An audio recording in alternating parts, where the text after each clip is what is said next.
Let's get sweaty.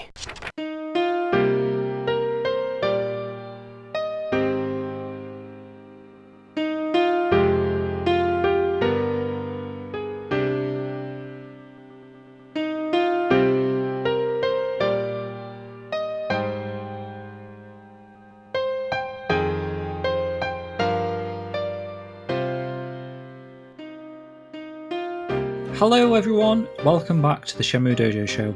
Today we're going to be recapping and discussing episode 8 of the Shenmue animation, Aspiration. You know who I am by now, Skilljim of course, and I'm joined as ever by the ever aspiring Matthew Oliver. How's it going, Matt? Very well put together, all good man, you? All good myself, I'm doing well. We've got a fun song lined up for later in the show, everyone's favourite part at this point. As of recording, we've got less than 2 days remaining on issue 2 of Shenmue World. So by the time you hear this, it's going to have finished. So I just want to thank you again for all your support there. I hope you managed to grab a copy while you can. I'm also buzzing from another fantastic episode of the anime. What a time to be alive as a Shenmue fan. I think we're spoiled rotten lately, everything that's going on. We've also got huge news coming out of Japan for all of you Shenmue merch hunters out there. And if you can get yourself across to Japan for a bit of a Dobita street pilgrimage, we're going to be talking about what you could discover there later in the news section as well. So plenty of stuff to look forward to.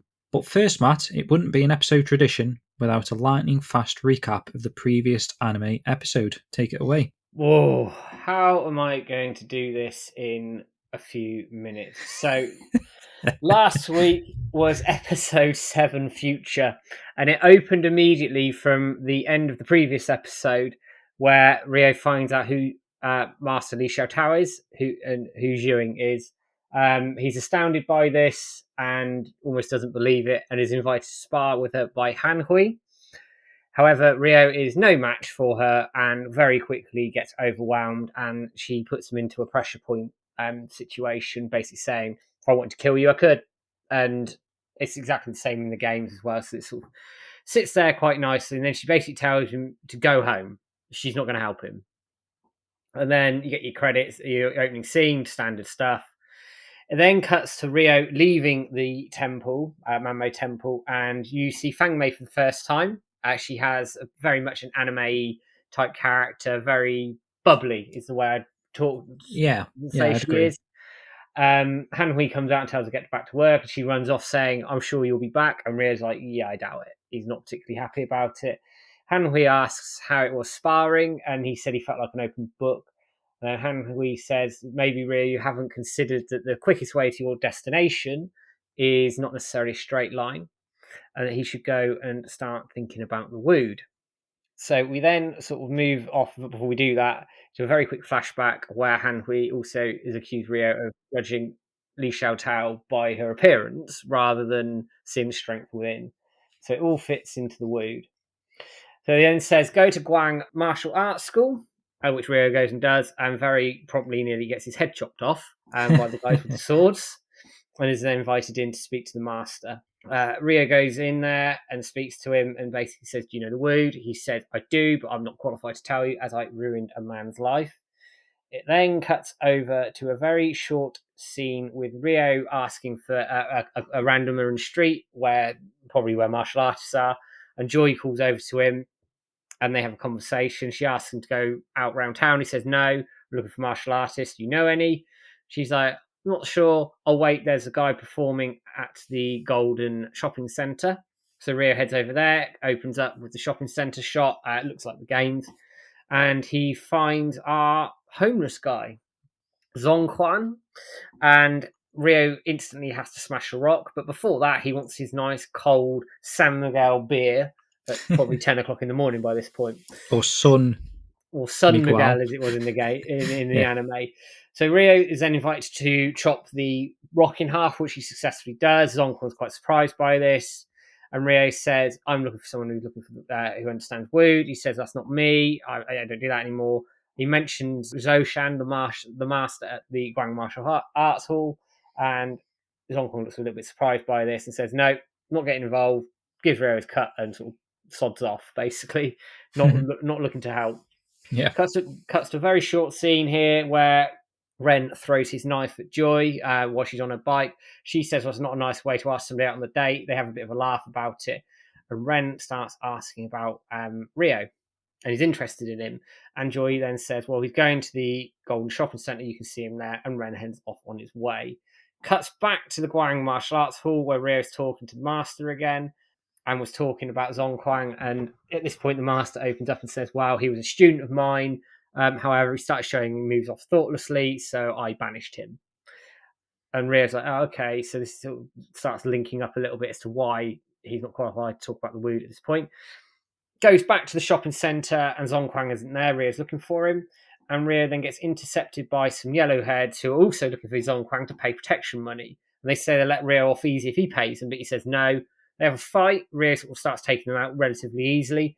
Zongquang comes out of the toilets, having relieved himself, and sees the fight going on. Grabs Rio and says, we're not getting involved in this. It's time to run. Knocks one of them down with his big sort of purple bag that he's got, which we know is loaded with books, so he's probably killed some guy. And they run off. And then as they're running, there's a still as Rio runs past Ren, which is a beautiful shot, fantastic shot. Looks really, really cool. Mm-hmm. It then cuts to a very short scene at Manmo Temple with Xiring reading a book, and you get the flashback of her brother leaving to go and obviously avenge their parents. Or the legs of him. Or the legs of him, but we know who he is. Yeah. And yeah, and it's there for 2-3 seconds, and then Fang Mei approaches saying, I've done the chores, and I've also cleaned your room as well, to which Ewing looks a bit surprised by that. It cuts back to the shopping centre where the police are investigating what's happened, and Ren's obviously missed Rio and God damn, and sort of leaves and runs off. You then go to Pigeon Park, and Rio and Zongquang are talking, and Rio's going, well, why didn't we take these guys out? They weren't very strong. And Zongquang's like, well, I didn't want the hassle. And Rio then sort of goes, you were at the Guang Martial Arts School. What happened? And Zongquang says, oh, yeah, the Master kicked me out. And Rio said, well, actually, the Master sort of blames himself for the way it all happened. And Zongquang doesn't quite believe him. He then opens up his purple bag and starts selling these old books. And Rio looks on in amazement. You then cut to Come Over Guest House. Rio asks for his key. The guy on the reception goes, right, I need you to start paying me from tomorrow. No one paid him in Shenmue 2, so clearly he wants his money this time. And it then cuts to the room where Rio's looking at his wallet, and there doesn't seem to be much in it, which I found rather ironic, as he looked to have kept his money after having his bag nicked in the anime, but hey-ho, it is what it is. He's probably been buying capsule toys in between. Yeah, the capsules everywhere episodes. And all the rest of it. There's a knock at the window, and Joy says, do you want to come out for a bite to eat? Rio obliges. For the first time ever, he obliges to go out with a woman. As long as she's paying. As long as she's paying, yeah. Cuts to a scene where Rio and Joy are having food, and they're just chatting away. And Joy basically says, oh, you attract all the knuckleheads in Hong Kong. And Rio's like, is that a compliment or is that an insult? She's like, both. And she then says, a cat doesn't always show its claws. I've probably abbreviated that a bit, but you get the general gist. And Rio sort of sits there muttering it to himself. All of a sudden, he slams his head on, like his head, slams his fist on the table. He's like, I get it now, I get it. Slams his money down, runs off, just leaves her hanging. And Joy's like, oh, I can't believe, always happens to me. Guys will never hit on me in Hong Kong. And she sort of smiles to herself. You then go back to the Golden Shopping Centre, and there's more yellowheads sat there harassing Zongquang, and these are the exact yellowheads that are in the game. Joe Kitchen did a really good image of this. It was in the last show, if you haven't seen it, so make sure you check that out. Zongquang sort of flips up and starts fighting these guys off. Rio turns up and basically shouts stop and says, look, a cat doesn't show its claws. You don't need to show off. You don't need to fight these guys. And it all sort of stops, and the leader they laugh about it and go, oh, we're just horsing around, it's fine. And then it cuts to a very quick scene where Zongquang gives Rio the letter, which he then hands over to the master at the Guang Martial Arts Hall. And he then recites the letter. I can't remember it off the top of my head, but he then goes, oh, that's then the next wood. So the wood is G. It's basically you don't show off moves thoughtlessly, essentially. And he says that Zongquang is still following the path of a martial artist. However, he's obviously no longer at the school. Cuts to a scene in Manmo Temple where Rio recites the word he has learned to Zhuing and asks if that was what she wanted because he was lacking it. She said yes, but it's not the only thing that is stopping her helping him. And then she says, "Follow me." It then cuts over to the Yantin apartments of Zhuing's room. Rio is invited to stay by Zhuing and introduces herself by her proper name, Zhuing Hong, which Rio acknowledges as Master Zhuing. Outside, Han Hui and Fang Mei have heard, and Fang Mei is really pleased with herself that she actually cleaned the room. And then the last scene is a quick shot of Bailu Village with Shenhua looking up at the stars, and it cuts to a close-up of her face, and the stars glisten in her eyes, and the show ends. Fantastic stuff, man. And that leads us straight into the latest episode entitled Aspiration. And here is the synopsis for that. So, Rio is now living at Zhuing Hong's house. Zhuing ignores Rio's wish to meet Yuanda Zhu and keeps making him do the chores for Mamo Temple. To understand Zhuing's notion, Rio must learn Wudu. The principles of martial arts. With the help of Joy and Wong, he looks for a person who has acquired Wudu. So, kind of covers some of the aspects that are in that episode anyway, that synopsis. But Matt, what are your initial thoughts after watching this particular episode? I thought it was very, very good. Very much like the last episode in that it's very Shenmue. You got a lot of investigation, wandering around, talking to people, but you also, I know it kept the story wheel moving, and it kept it moving at a nice pace. It feels slower, by all means, but at the same time, I know it's moving nicely. We got some extra characterization of Zhuing and Fang Mei. Zhuing is fast becoming one of my favorite characters in this sort of stint of the anime. They've really done a good job with her. But overall, man, I'm really impressed with this episode. 6 is still my favorite, but by far, and it stands out for me. But again, this is hitting that bar nicely. I'm really pleased. Good episode. Yeah, I'm not sure what my favourite episode is really so far. 6 was good, just because it was like that introduction to Shenmue 2, and seeing obviously the anime's take on that was quite exciting. But overall, this particular episode really, it kind of surprised me. For obviously those first 6 episodes we had were like really fast paced. I know we've spoken about this quite a lot, but you know, the Shenmue 1 stuff just seemed like a whirlwind. Yeah, definitely. And moving into obviously the Hong Kong episodes, the first episode of Hong Kong seemed like a whirlwind to me. And then the last 2, like you say, very Shenmue-esque, very more laid back, a little bit slower, more down to earth. We're getting episodes dedicated to one particular theme. Like last episode was the homeless guy, the street performer, mainly around that sort of aspect, with little bits here and there, like obviously seeing Ren for kind of the first time and seeing his interactions, which surprisingly we don't actually see Ren in this whole episode today. So I'm not sure where Ren's at the moment. That's quite an interesting thought, really. He's obviously going to bump into him at some point, possibly the episode after this one. Yeah, possibly. But today's focus was kind of like centered around, you know, finding a martial artist for the next Wood, which we're going to get into in a moment. But I just think that the pacing of these particular last 2 episodes is how I would like, if obviously the anime series could have been a 24 episode show run, I would have liked this to have been the style of each episode, because they kind of went into directions that aren't even in the games. You know, you're seeing characters interacting with each other over here, and just scenes and stuff like that, adding additional context that, to be fair, as players playing the games, us seeing those are kind of what we want to see, because it's like new material, it's like new stuff happening on top of what we already know. I just think they've done a really good job actually with these last 2 episodes in fleshing out some, I don't want to say minor aspects of the games, because they're still kind of major. Obviously, learning the Wudu is quite a major thing, but you can get the 4 Wudu wrapped up halfway through Disc 2, right? Yeah. Essentially. Yeah. So we're still not quite halfway through Disc 2 in a sense, even though we're seeing some glimpses of things that happen a little bit later kind of thing. But overall, yeah, again, for me, another great episode. I'm looking forward to like sort of binging them when they're all out. So Yes. I might binge. I mean, if I could, I'd love to binge the whole season. just from start to finish, sit down, maybe get rid of the intro and outros, and just have like a big 4-hour binge or however it's going to be. But then you could also do the same with like a Shenmue 1 binge and then the Shenmue 2 binge. I think that's going to be quite interesting to see how the pacing feels in that sort of context. We're going to have a quick break before we start discussing this particular episode. Picked out some fitting pieces of music relating to this particular episode, and the first one is called A Gaze of Elegance.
Welcome back. That was A Gaze of Elegance. It's kind of like Shuing's theme, actually, that from the Shenmue 2 soundtrack or the Shenmue 1 and 2 OST that you can find on Spotify and other places, so go check that out.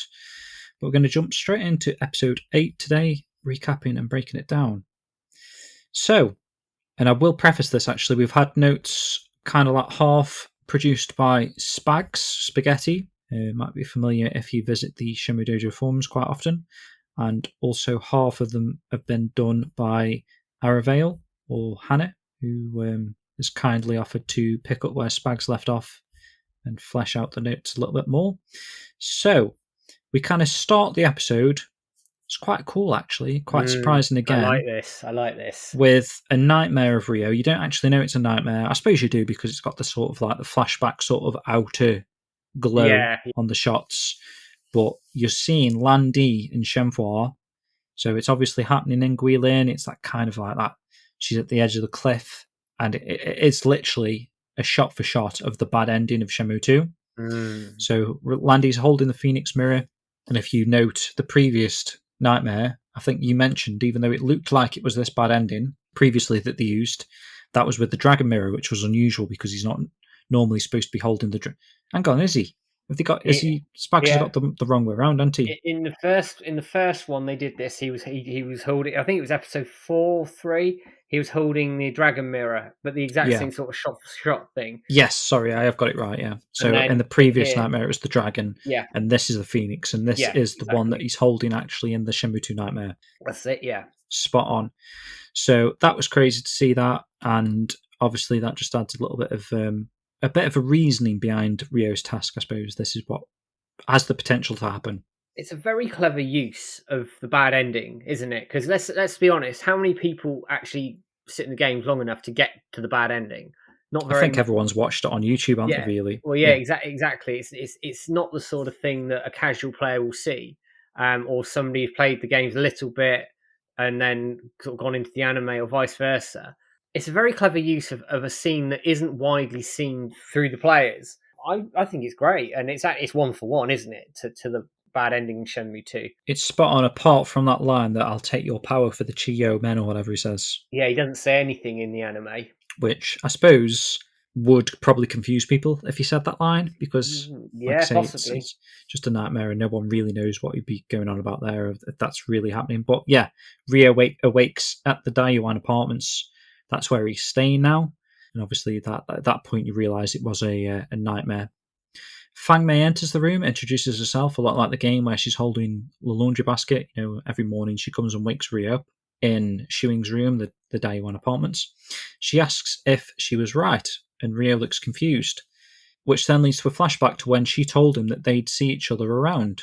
Yeah, and right. Yeah, she then tells Ryo a message that she's received from Shuing to go to the temple right away. So doesn't actually say if Ryo actually understood what she meant, but obviously we get the context there with the flashback. And then this switches to a scene in Manmo Temple's library where Ryo is given the task of airing out the temple's books by Shuing. So Ryo's quite impatient at this point of the story. He's still quite demanding to meet Yuan Dazu. You know, that's his kind of goal at the moment. And Shuing refuses to tell him. She tells Ryo that she's only allowing him to stay as a favour to Master Chen, and that he should consider this his way of paying for his rent. So while piling the books, Fang Mei interrupts and causes Ryo to slip on a ladder, which is quite funny. It made us laugh at the time because it's kind of like, obviously, if you fail a QT while you're airing out the books, obviously Ryo comically sort of falls over and drops all the books, and you know you get one of the workers there, the servant guys, saying like, "Oh, be careful," because you know those are super valuable books, and you're just chucking them around carelessly. And this time around, it's actually Fang Mei that says the similar thing. The books luckily survive the fall, but obviously Fang Mei scolds Ryo for being quite careless. And I think that's kind of just been added in there as not an Easter egg of sorts, but just like a little throwback to Shenmue fans who have remember that from the game. Yeah, definitely. It works really well. It's quite funny. It made us laugh, didn't it, on stream? Mm-hmm. So the titles are the same. I don't think they're going to change at this point. But that blooming song is catchy. Buy it off of Amazon or God knows where. It's only £1. Doing my little plug there. So Joy then visits the come over guest house and she's looking for Ryo. But before you see her, you get this shot of the plane going across the sky, which obviously you can see in Shenmue 2 as you walk up some steps in Wise Man Quarter. But again, the fact they're doing that sort of thing, it's just attention to detail. It looks really good. And it's not really attention to detail from the game because it's actually a thing back in the day because the airport was so close. So it just, you know, it is detail in a sense as well. Yeah, it was quite common back then to have really low flying aircraft. So it's just accurate. It's amazing they've done this sort of thing. And it just, you see this through the anime as a whole, in fairness. Yeah. So Joy discovers that Ryo has checked out after paying his bill. Now, I have one issue with this. Ryo has paid his bill. Well, to be fair, it's Joy in the notebook. I know you probably know this, Matt, but like further in the game, after you've beaten all of the street fights and Ryo's got plenty of money in his wallet at that time, you don't notice it being removed, but it does say that Joy spent some of Rio's money or whatever and paid off the come over guest house. It's kind of like an Easter egg if you read the notebook. And some funny. players might have been like, "Hey, up, what's going on? Why am I $2,000 shorter?" I never noticed particularly. But, no, I never did. In fairness, yeah, it never added up to much. But exactly, and you don't use your money again once you hit Guilin, do you? So if you had got 14 grand, you never think about where's my money gone because you haven't had to use it in Guilin. Exactly. So it's quite a good. Even back then, I mean that's a crazy thing to even remember to have as a game mechanic. At that point in the game, you've got so much money that you're not even going to need. It's enough. Whatever the bill is. I mean, I don't understand actually. What if this is? I'm just throwing this out there as a question. But what if? How many days? I bet they worked it out specifically. So even if you're at the day before the bad ending, you complete the game the day before the bad ending, for example. I reckon they worked it out that however much money you won from the Chunyan fight or whatever the last fight is, you've still got enough to pay the come over guest house. Yeah, they probably it wouldn't surprise me, mate. Honestly, it wouldn't surprise me. Probably have. It's something very much that I think they would go and do. But yeah, Rio hasn't snuck out hugging the wall. He's actually legitimately paid his bill here, which is great. Joy seems a bit miffed by this. And then it cuts to the scene where you're airing out the books. So you don't actually see Rio carrying them too much at this point. I mean, fair enough, he's just fallen over. They set all the books out to air. They're open on this table. Rio complains about the task, saying basically hasn't got time for it. And Fang Mei gets really defensive of viewing and reminds him to be grateful that he's got a place to stay. And I think fair play Fang Mei. She's got a lot more, she's more bubbly, but also more straightforward, straight talking here in the anime. It works well, but it's different to, I think, where she sort of is besotted by Rio in the game. Here, she's a bit unsure of him, certainly at this point. She then says to him, you need to be back by 3 o'clock to put the books away. Rio agrees, and that's fine. Han Hui then reminds Rio he has to learn all the wood, and that Zhuing is trying to help guide him with these chores. And we see a quick sort of repetition of the two Wu, Gon and Ji. And with that in mind, Rio then goes off to search for another martial artist. Yeah, I think this works really well actually with the little flashbacks of the Gon and G, making him real, show the importance of him achieving these wood as well. I thought that worked out well. And we did throw this question out there, but I don't know if anyone listening to this podcast can shed a bit of light, but is there some significance to airing out books? Like, obviously they're really old, but the way he opens the books on the desk there, what's that actually doing? Is it the air? Obviously the air is airing them out, but I think in chat, I can't remember who said it when we were streaming, but someone said it's due to the humidity in Hong Kong at the time. So they need to get the stuff out. So it's specific to Hong Kong or a country with that humidity. Yeah, to that area that they have to do things like that, which I never knew. So I learned something there. Yeah, that's interesting because I was thinking like perhaps any old books that someone owns, obviously now it's not necessarily as necessary in England to do that kind of thing. No, for example. But I was thinking maybe I'm wrecking my books by not airing them out. But then I also question like, well, what if it just suddenly started raining and you're? Well, yeah, in this country you'd have had it, wouldn't you? You just sat on the toilet having a poo and it started. So it cuts to the next scene. Rio is running down the street. He sort of had an idea and bumps into Guixang, and on the street of Hong Kong. So it's a new scene.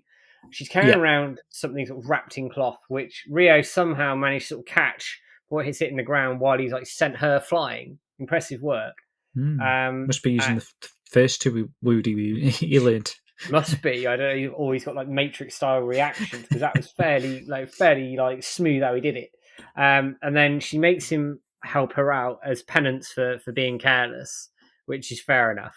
I wonder as well, is this because obviously everything's wrapped in this purple cloth in it? The last episode, the street performer had books, and I wonder if that is like something that we don't know about, like a detail from Hong Kong as well. That at this point, it wouldn't surprise me. It really wouldn't. So if anybody knows is listening to this, chuck it in the comments for us. Yeah. So we then cut to another new scene, which is in a Hong Kong tea shop. And Rio and Guixang arrive at the tea shop where it's revealed that she's donating the tea set to the owner.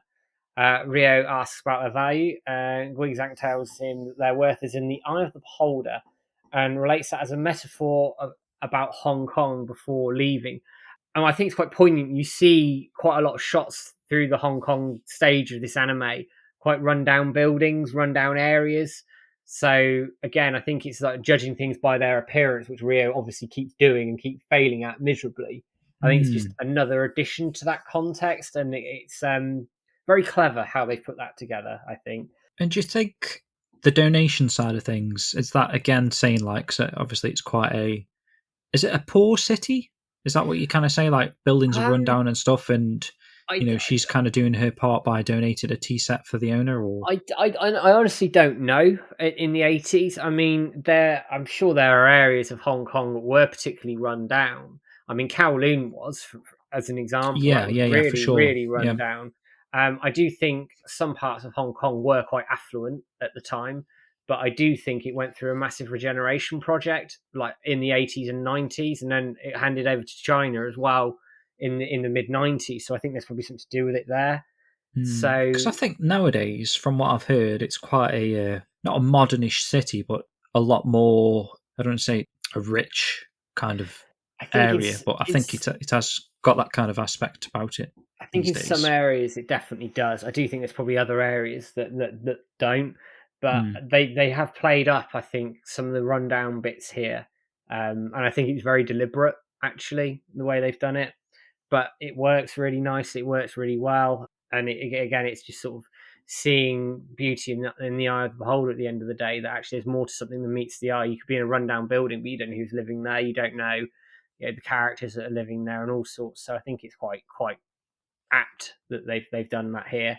Yeah, and also just seeing these teacups and stuff. I don't know if that is kind of like a what's that word that they use where it's like a MacGuffin? No, not was it? Do you know what I'm trying to say? Where it's like a prop that they've shown that they're going to use later. What's that called? Oh, A Mick something. I can't think of it now. I can't think of it.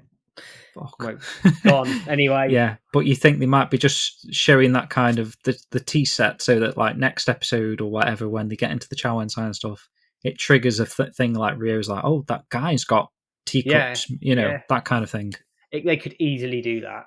Yeah. Easily do that. Yeah, I see what you say. It's almost like preempting what's going to happen. Yeah, because she's donated a tea set, it's like he's going to use this cut mentality thing and associate it with this shop or associate it with that old lady. You know what I mean? Yeah.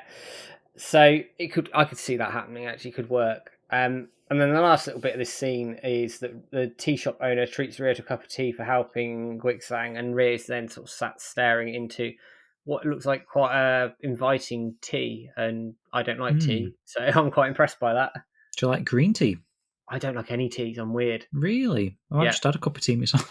I'm not weird. Green tea. I just had English tea, but yeah, I can't anyway, not have a cup of tea. I'm more of a coffee fan, but I do love my tea as well.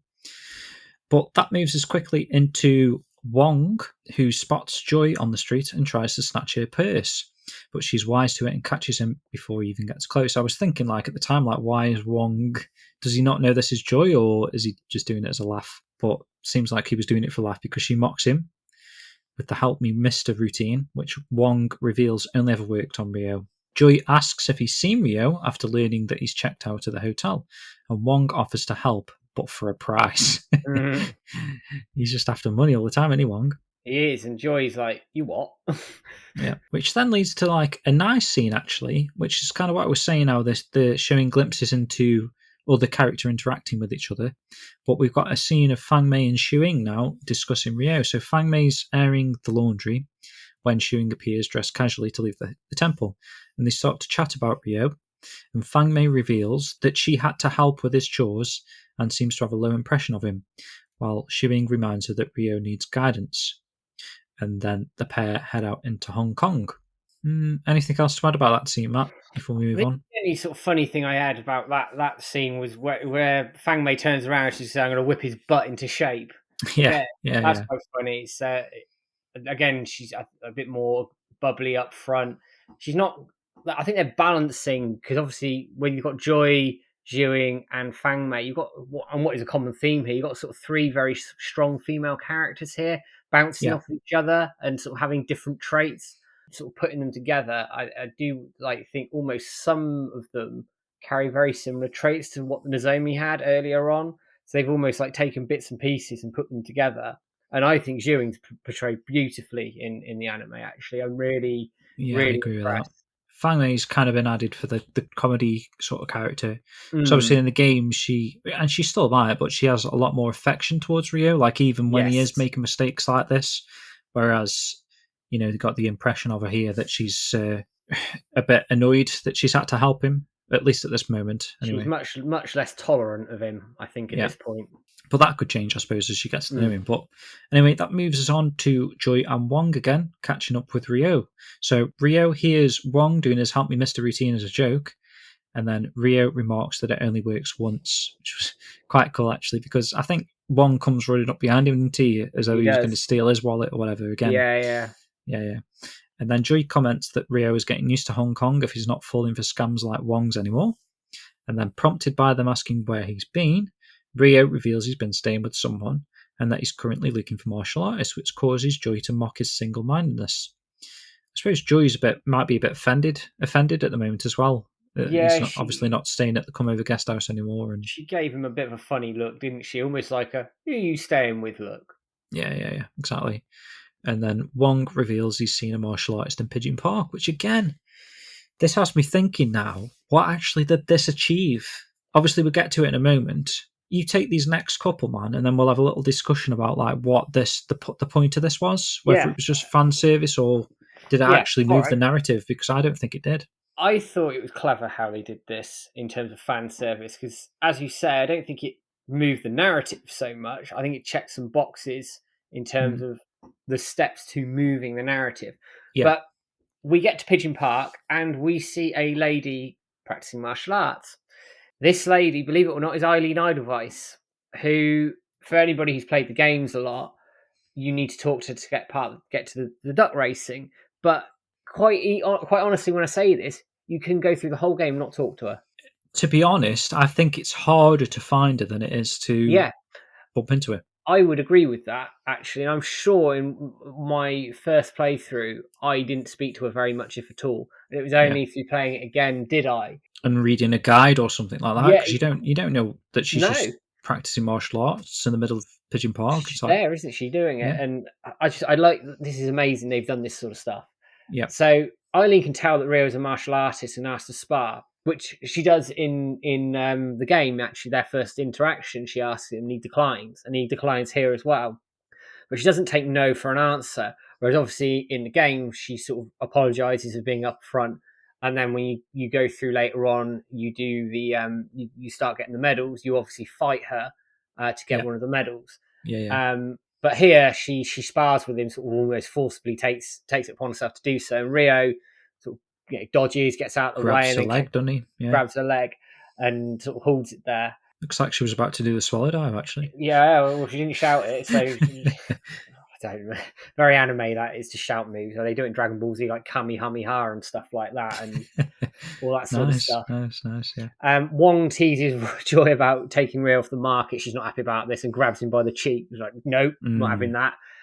Eileen doesn't know about the woo, but she also comments that Ryo is quite good, and she has a friend who might do. Now, this next bit got me. This is a massive fan service, isn't it? Yeah, big fan service here. So you meet Izumi. Now, you go to a convenience store, but now my only disappointment is this wasn't Tomato. I don't know why. Whether there's any issue licensing or God knows what.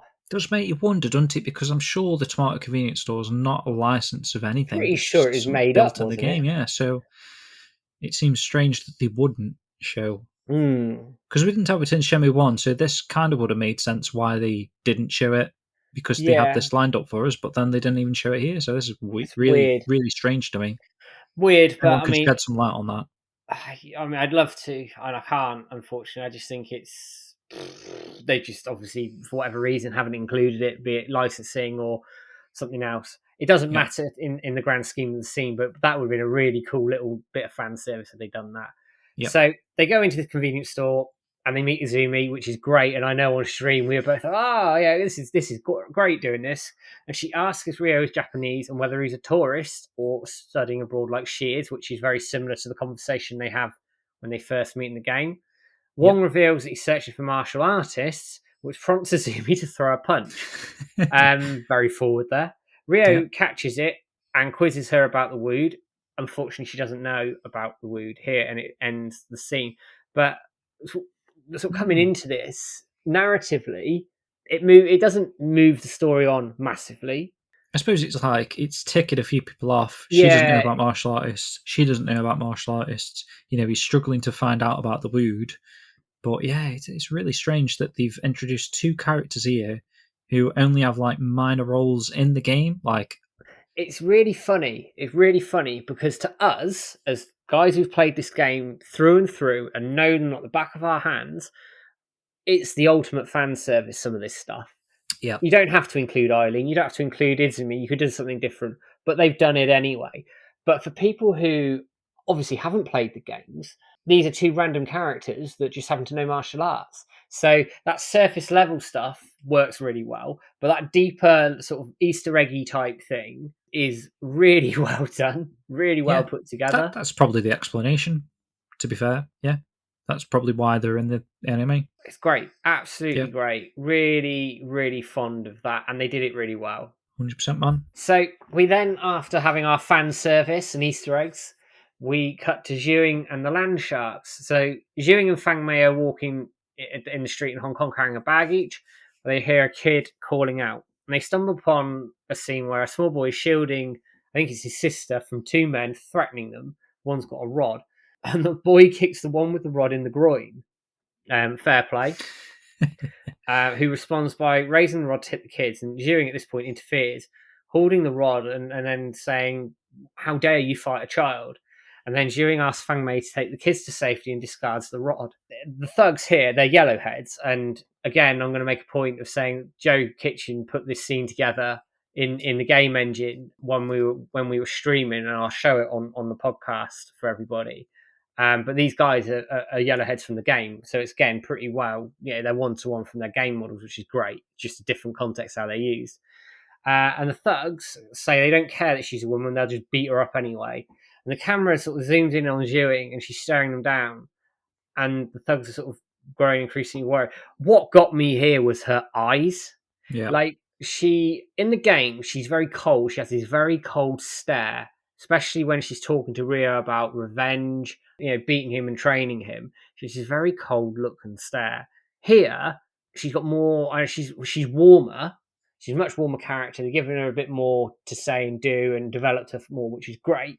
But this is the first time you see those eyes, those piercing, like I'm going to murder you type eyes, and it's really intimidating. Like, I love her character because she's really intimidating in the games, but here she's intimidating when she needs to be, and it works really, really well. And she shifts her foot ever so slightly, and the thugs think better of it and leg it down the street. And Fang Mei sort of chuckles and praises Zhuing in front of the kids. Zhuing arrives and asks if they're okay. The girl thanks her, but the boy looks defeated, saying that he must get stronger. And I love how they play this in here. Again, this is fantastic. Zhuing asks him why, and the boy says it's time to make them pay when they return for terrorizing his little sister. And the camera on Zhuing, with her eyes, it flashes back to an older boy holding the hand of a younger girl, who we know is Zimming and Zhuing when they were younger. And I think, I can't say it's 100%, I think it's the pendant handover. Looks like it, doesn't it? It looks like it, I do it? think this is still a tease, and we're going to see the full thing play out at some point. But I do. I think we'll see the full thing. And Zhuing warns the boy about thinking this way because he will end up on the wrong path. Boy looks confused, and the camera zooms in on her eyes again, and you can see that sort of, not despair, but she's remembering what happened to her brother. And Zhuing tells Fang Mei they have to leave, and we see the back of Zhuing as she's walking away, and the camera sort of switches to Fang Mei, who looks worried before hurrying after her. This sort of build up towards the Zimming Zhuing situation, and when Ryo will eventually find out how they play it out, whether it's at the end where he might leave for Guilin, or they do it sooner, like with the photograph in the game, for example. It's great, but again, it's building towards the payoff. And the payoff here, the little payoff is seeing that scene of the two of them when they're children. Brilliantly done. Could even be like as early as the next episode, really, couldn't it? It could. Depends. In the game, it's when he's leaving for the Kowloon, right? Yes. He walks into the room, and or is it? I don't know. It's just before then. He's still doing the books, and she's in the room crying. Crying. You get And the full scene, don't you? Kind of. And the photo falls out, and you see the photo. And it says Ewing and Zimming on it. And then okay, so you don't get the scene of him handing over the pendant. That comes later, doesn't it? That might even be between Kowloon and Guilin, right? I think so. I'd have to sit and play it. I'm a really bad. She gives him the half of the pendant, and maybe teaches him that move at the same time. She teaches him Demon's Triangle, and gives him the pendant as he leaves. Yeah, and I think that's when it does the scene. Whereas the other scene of him leaving's earlier on, and then I think it's when he's about to spar with her to learn counter elbow assault. Man, that's so interesting when you think of it like that. Is it gonna? If they followed the same sort of narrative-wise, and we do end on the rooftop, we might not even see that scene, right? I think now he's got to learn counter elbow assault, so I would think we will see the initial Zimming doing one and going after T-Man, and then she takes him down. But do you know what? I'm considering how well they've done so far. However they want to do it, I'm in. It's fine with I mean, they've got to give Ryo the pendant because that's, even though we're not even there with Shenmue 3, it's like it's in his inventory. It's like part of the narrative that eventually he's going to bump into Zimming, or there's going to be a fight or some involvement in Zimming. Yeah, definitely. He's going to spot the other half of the pendant, and that has to happen. So they are eventually going to go in more depth in this. For sure. But then it's time for tea, and we see a teapot on a bamboo box used for tea ceremonies. Wong's asking if the two ladies, Eileen and Azumi, weren't enough, and Ryo actually responds no.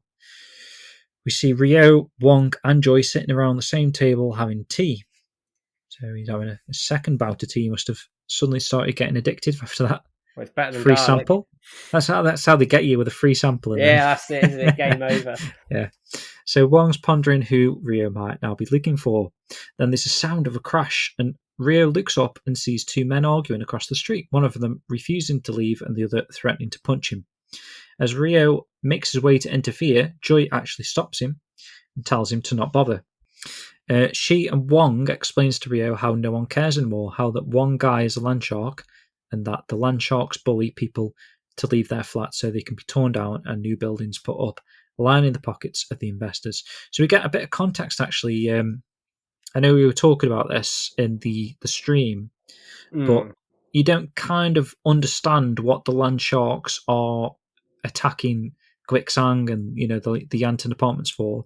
Whereas this kind of provides a bit of context now that this is what the land sharks are doing. They're trying to get money off residents of these old decrepit buildings. Yeah. And if they don't receive them, it gives them the kind of the warrant to tear the buildings down so that they can then put up a fresh new building and obviously make money that way as well. Kick people out. Yeah. And apparently, according to Joy, it's called redevelopment. Or it may have been Wong that says this, I can't remember. But that's the concept behind this thing that's going on. So many neighbours don't mind that old ugly buildings are taken away and nice new ones set up, because obviously they're seeing nice fresh buildings when they're living next to these decrepit ones. And it's supposedly happening all over Hong Kong. So the residents are treated like crap and no one can actually do anything about it. So you get more about the British. I don't think it happens for a few years. I think, didn't you say it was like 94 or something in real life or something? Around, I'll check it actually while we're talking. But it's in the mid-90s. Mid-90s. So this is 87, I think, if they're going off basing off the games. 1st of July 1997, so it's 10 years. Oh, okay. So there's 10 years, but they kind of talking about it here anyway. They were saying that the British are leaving and the life is changing. So even though that didn't actually come into play, it's still quite a nice detail that the anime's kind of taking that concept. It's making the viewer aware that the British are still colonized over there at the moment. Yeah, correct. And we see obviously the cityscape, various shots of Wong and Joy as they tell Rio that story. And then the clock on the wall heralds 4 p.m. Wong says it's time for him to go find some sucker, but Joy dissuades him. And then Rio shits himself because he was supposed to be somewhere at 3 p.m. So he's already an hour late to meet Fang Mei. And things carry on from there. Matt, if you want to take over. Yeah, so Rio is in the doghouse right now. We are back at the Manmo Temple Yard, and Fang Mei is giving Rio what for, as she had to put the books back by herself. And Zhuing is listening in, wearing her blue dress again, and she's in the background. Rio does apologise to Fang Mei, and she asks what kept him, hands on hips and looking quite annoyed. And Rio says that he's looking for a martial artist to teach him about the wood. And we see Zhuing sort of taken aback by this a little bit. Fang Mei, on the other hand, doesn't believe him and asks if he only thinks of himself. And Rio talks back at us, saying he didn't come here to be put to work like this. And Fang Mei sort of snaps back at him, saying, why did he come to Hong Kong? And it zooms in on Rio, and he's saying that he's looking for Yuan Zhu. Fang Mei looks puzzled by this and denies knowing of him. She then wanders off in a huff, and she meets Zhuing, who's come to meet them. And Zhuing asks what's wrong, and Fang Mei says it's nothing, then sort of stomps off again further. And Rio actually openly admits that he was late to help her. So he takes responsibility for that. And Zhuing states that Rio and Fang Mei are actually alike. She uses the term like a straight arrow, and she asks Rio not to think badly of Fang Mei and leaves him. So again, with Fang Mei, it's a very different take of how she is. It's a different take, but I think she's starting to, how she kind of leaves the scene. She leaves Rio. She's almost saying that she doesn't know who Yuan Zhu is. Obviously, towards the end of the episode, that kind of changes. But this is like spreading those seeds early on, and it's how she's thinking of Rio now. But I think at this point in time, she is starting to change the tune a little bit. She's getting there with him. We then cut to another scene back at the tea shop, and Roy I've done it again. Roy Hazuki is annoyed. Wong is annoyed that he's missed prime pickpocketing time, and Joy is sat there watching a young girl run up to her father with a balloon taking his hand, and she looks thoughtful, which is a bit of a play if you remember the scene from episode 6, where it's like cut back to what we see as a guy and a young girl who we think is Joy at this point. So there's obviously some sort of issues. So do we think that there. was her father then? I think it was her father, personally, but I could be completely wrong. I wonder where they're going to take that. Do you think we're going to see more of that as well? I don't know. I don't know where they're going to take them, and maybe we'll find out as we move on. I mean, they have to, right? They can't just introduce something like that and not resolve it. No, because it's quite a big thing, isn't it? We don't really hear much of it mentioned in the game, so it's a new. I wonder if she's going to have a sit down with Rio at some point and talk about her past, or maybe she brings up Guizhang. Yeah, possibly, because that's obviously they know each other because they have a conversation on the table. Has he mentioned Master Chen to her yet? Do you know? No, he hasn't. Okay. But like Joy obviously knows Master Chen. You get a conversation with that with Rio in the games. You get the tapes with Guizhang and Joy's conversation in the games later on, and you've also got the comic with Guizhang saving Joy when she's a bit younger. So I think she calls up in that comic as well, doesn't she? Speaks on the phone to. Yeah, she does. Speaks to Guizhang and mentions Rio, although not by. It's in the game. She mentions him, but not by name. And Guizhang's like, "Oh, I knew somebody like him," but doesn't twig who it is. Wong then sort of asks why she's following Rio around, and she denies following him. Wong asks why she is doing so many favors. Good point. And she said it all just happened. We see the shop owner and a customer talking about all the eviction notices being handed out in the neighbourhood, and the customer says that there's also trouble in South Carmain Quarter, but the owner there says there's a martial artist living there and is sorting things out and keeping it under control. Wong and Joy sort of light up together, and the owner further explains that martial artist is at the Yantin Apartments, and sort of Wong and Joy look at each other and then they take their leave. So then we again, it's a new scene, and I love these new scenes. They're all really, really good. And we see Fang Mei sort of taking the laundry down at Manmo Temple Yard, and she's cursing about Rio under his breath. I think she calls him a fathead, which I found quite funny. That's funny. And Jiwing appears, asking what happened earlier, and Fang Mei says that she was wrong about Rio and he's a selfish jerk. So she's pretty peeved at him at this point, calling him a fat-headed jerk and everything else. But I do think she's still getting there, and she's calling him names like a bully would, but she's kind of yeah, there's something underlining, I think, as well. Yeah, there's something there. Jiwing ponders if it might not be because they are too much a straight shooter. They're very much alike, and that he reminds her of a certain someone. Looking at Fang Mei as she says it, Fang Mei looks a bit surprised by this, and Jiwing asks her to close the gate when she's done, thanking her for her service, and she walks away. And we see sort of Fang Mei looking ahead. Right, and then the camera zooms over a stone lion in front of the Manmo Temple, and as Ryo walks in front of it, Hanhui appears, asking him about his study of the wood. Bloody Hanhui, just turns up, slides away from behind like he's stalking him. Yeah, true, but it's almost reminded me, actually, when you actually finish airing out all the books and he kind of appears around the wall and says the bastard's going to be happy with you or whatever, and here's a skill book, read this kind of thing.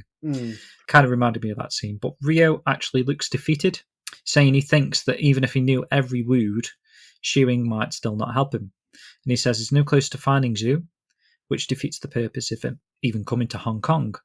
Then we see Fang Mei appearing on the corner, eavesdropping. So again, she's kind of intrigued. She's interested in Ryo's goal, at least. She's spying on him here.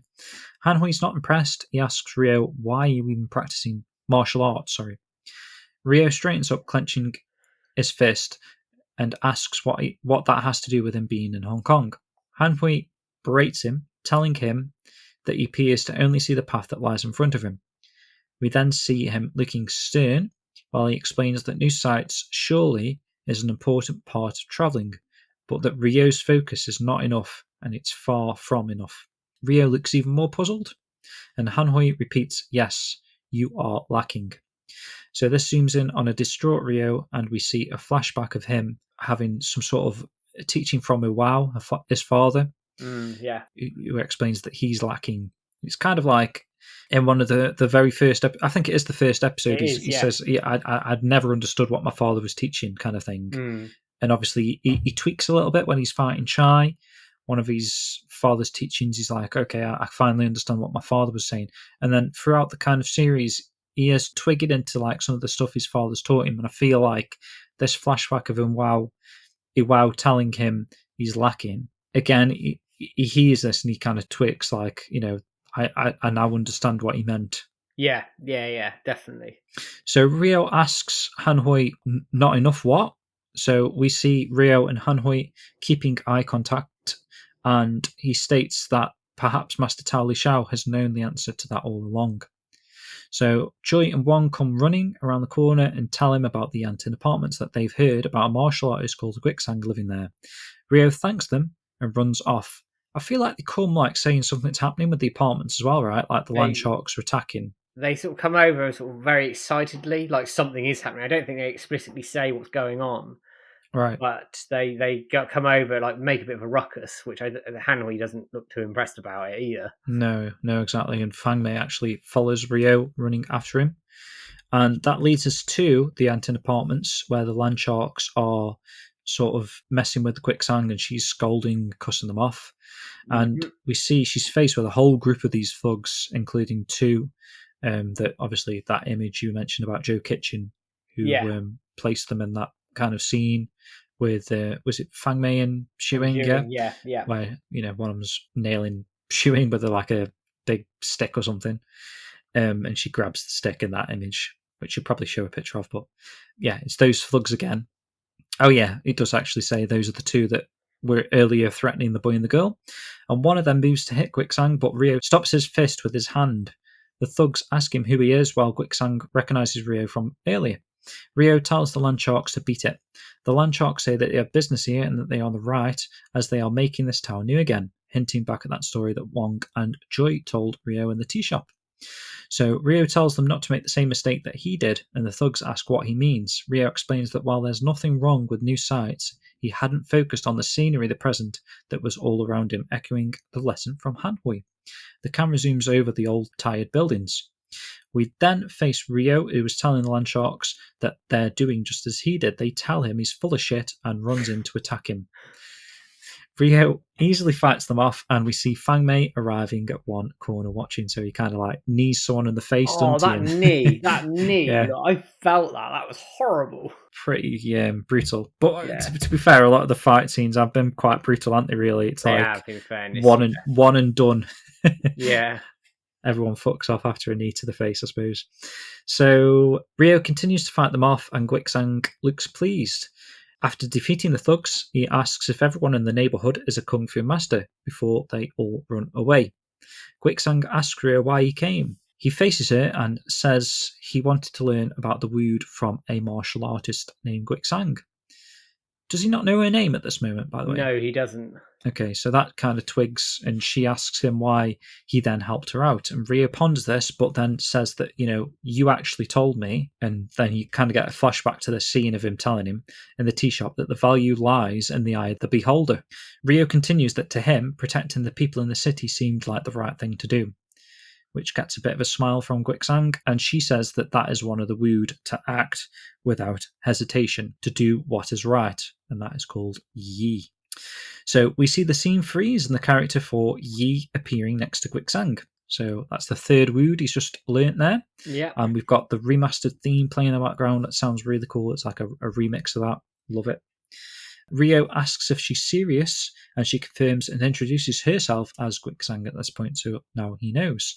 Teasing him, she tells him that he needs to stop judging people by their appearances so much. So it's kind of that thing where it's like not a sexist thing as such, but he's just surprised that all these martial artists and all these integral people, even like with Eileen and Izumi earlier, maybe that's another reason why they're all very strong female characters, aren't they? And Rio kind of has just assumed that everyone's going to be like his father, I guess, in his mind. So he's learning things along the way. So Rio kind of gives in. He responds, "I've been told, you're right." Yeah. And Guixang says, "Figures." And then we see Fang Mei laughing in the distance, I suppose. She must be in the background, right? Yeah. She's warm to him. That's it. She's warm to him. And then we're getting towards the end now of the anime. We cut back to it's at night time. Rio's walking up the street and he ponders Han Hui's question and why he practices martial arts. He looks up and he's like, I get it. Outside Mamo Temple at night, Rio recites Yi to Zhuing, who is standing with her back against the temple wall. It's a very well shot scene. She's sort of in her blue dress, looking down, almost like Rio's seeking her out to find her for approval. He asks if that's what she thought he was missing. Moving to him, Zhuing says what's been inside of him is the fire of revenge, challenging that he must feel it too by now. So this is the first time that we've had the explicit use of the word revenge. So that fueling of wanting to find out the truth about his father is now being overtaken by the lust for vengeance. And he touches his bandage here, and Zhuing tells him that killing in the name of vengeance is just murder the same, and she'll have no part in it, which is very similar to the games again. And it's really feeding into that revenge storyline now, moving away from Rio seeking the truth. And we do get hints of revenge. I think about Yagamashi before he helps Rio earlier on. You get like this shot of his eyes and looking at Rio in the eyes, and he's like, "I'm not helping you." He sees something, doesn't he, in him? And again, this is the same thing here, but they've now gone, it's vengeance, it's revenge. I think they did this so well, because all this time we've been commenting, and everyone I've heard, I've seen, the AM2 podcast guys, I've seen the Sega Bits, and everyone, Megavisions guys, everyone who's commenting, doing videos and audio commentary on the episodes and stuff, they've all been saying like they seem to have changed the narrative from revenge to like seeing if they can find out the truth about Rio's father, kind of thing, is like the angle that they're going for. But it's kind of just been like a culmination up until this point that perhaps that's what Rio thought he was going after. Trying to find the truth about his father. And then as soon as Zhuing says this, something twigs in his head. He realizes that all that time he's kind of like his fire's been evoked by thinking about revenge. It wasn't actually finding out the truth about his father. It is revenge. This it is revenge at the end of the day, whether he knew it or not. Deep down, I mean, he may have done. I mean, Yagamashi saw something in him. Yeah. And And the first time he saw Shuing, she said something like, everything you think about is, she can tell your one-track mind kind of thing. yeah, She alluded to it a bit back then. but this is really clever because it feeds back to what Hanhui said to him earlier, that actually Master Zhuing already knows the answers to what's going on, what he's lacking, and all the rest of it. So they've resolved that really cleverly while sort of bringing in a bit of revenge. And I think for people who've been following this quite closely, when you think about the Yagamashi scene and some other scenes in the Shenmue 1 portion, they've been planting these seeds all the way through. And now we've got the revenge arc. And I'm interested to see how they're going to play this going forward. Does he become more blinded by it? How are they going to bring that in? Counter elbow assault, the mind like a polished mirror. All of that's to come. Because he needs to use that on Donu at some point. He does. Yep. So it's they've done this brilliantly. Unless he swallow dives. Oh yeah, swallow dive. And then he might shout counter elbow assault. Bang! Imagine, yeah, counter elbow assault. Oh dear, that'd be funny. Zhuing walks off, leaving the room, leaving Ryo with the night lamps to the temple yard. It's quite a nice shot, actually. And then we are inside the temple at night, and the incense coils are going, and Ryo meets Fang Mei at the altar steps. He apologizes for earlier, and she says, look, it's fine, walking down to meet him. And she says she might have got the wrong idea about him, which is, like, I think the final bit of her warming to him a little bit. She apologizes and bows to him, and Ryo looks really puzzled by this. And she tells him that she remembers a book in the library called The Walinshu, and it has the name of Zhu on it. Nice. So then we get to the temple at night. Ryo is searching through the shelves of the book. He finds and then holds the green book with the Walinshu on the red characters on it, the author Yuanda Zhu on the back, and we see Ryo looking like really intently at the book. And as a point to this, if you compare it to the game, spot on 1-to-1. The only difference is at night. Love that little bit to end, which then says to me, we're getting Chaowan sign in episode 9 as a certainty. They've got a lot to cover in episode 9, but we'll talk about it in a bit. But overall, I love this episode. Very, very Shenmue again in terms of the pacing, character development, going around and seeing the sights, speaking to people. And as a special note, and I think I said this earlier, the way they are portraying Zhuing is fantastic. They have given her more layers. They've given her a softness, almost like a sadness within her, but a softness to her character. But when needed, she's a total badass, and I love it. Yeah, I think anyone that hasn't played the game, perhaps falling in love with Zhuing and her actual characteristics from the anime. She's very noble. She's got all the knowledge, but she's kind of like caring at the same sort of time. I think they've nailed her character to a T, actually. And I wonder if people are actually finding, like, new viewers and who haven't played the games. Do you reckon this is like a big cliffhanger or a big like, ooh? Because it's the first time after knowing about the lead of Yuanda, it's like, this is the author of this book. I feel like I remember when I played Shenmue 2, when we found that book, it was like quite a big moment, a big special moment. And you get that kind of, you get a cutscene, don't you, of Landy saying, do you remember Yuanda Zhu? Which is kind of like what he says to his father at the start of the game.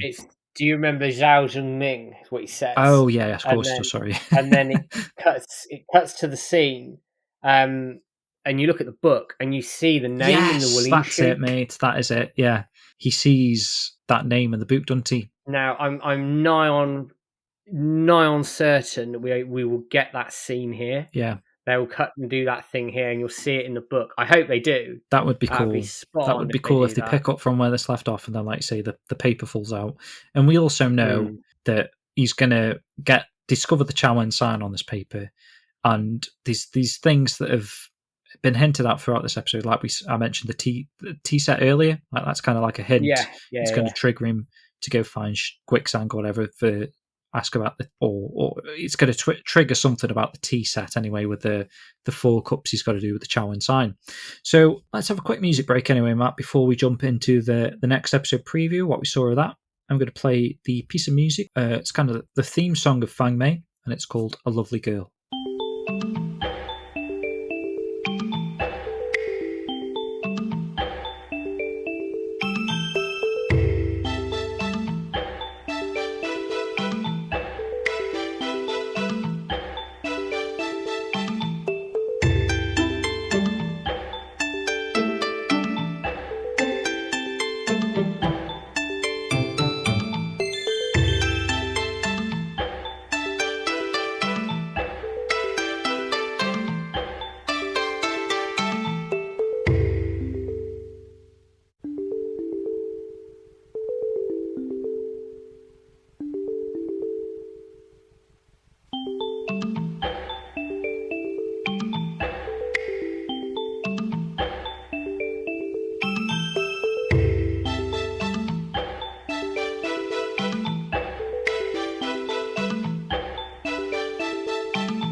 Okay, welcome back. That was A Lovely Girl, a theme of Fang Mei from Shenmue 2's OST, and also again on Spotify you can listen to the Shenmue 1 and 2 sound collection, which pretty much every piece of music I'm playing today comes from. I'm just trying to go for music that kind of fits the scenes that we're discussing. So Matt, episode 9, we've had a preview like usual. The episode is called Distinct. What happened in this preview? So in this very short preview, we've got quite a lot.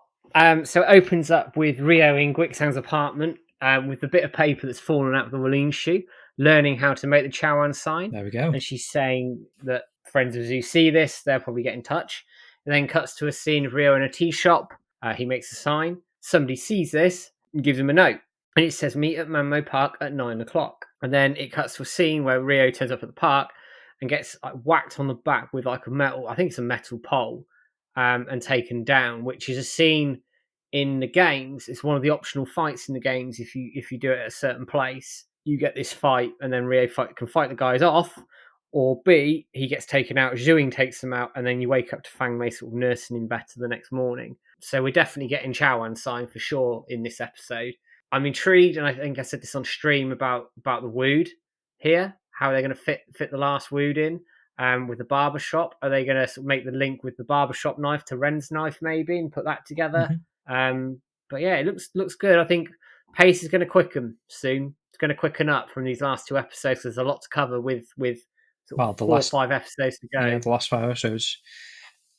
What do you think about them using these optional scenes and kind of like turning them into like the main kind of aspects? It's clever. It is clever, it's isn't very it? Yeah. clever. Because if you're watching the anime for the first time, and we actually had somebody in the chat on the stream tonight who hadn't played the game, so this was all this is all sort of canon. It is all canon, but you know what I mean. Yeah. To him, this is happening. Yeah, to him it is, and I find that really really interesting. A, that the anime is working because now he wants to play the games, and B, to have that view of going, I've seen this in the anime, and then going over to the games, which we're not going to have that benefit of because we played the games. It's crazy. He's going to be seeing stuff like meet me at Manmo Park at 9. He might not even see that in the game. He may not. He may completely miss that scene in the game. It's because it is a completely optional scene. But I like that they're doing these sorts of things. For us, it's a massive Easter egg. Well, definitely. It's a massive Easter egg.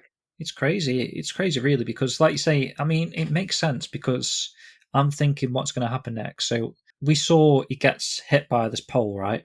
Yeah. So he's taken down. So we know they're probably going to go the route of like he's waking up and Fang Mei's nursing him. So maybe Fang Mei is going to increase her sort of affinity towards. I don't know why I'm talking so gamey, but she's going to like be more affectionate towards Ryo because she's nursing him. She's seen what he's capable of because she's just witnessed him doing that, the martial arts and fighting these thugs, and she knows he's a nice person and he's just doing these things with good intentions at the end of the day.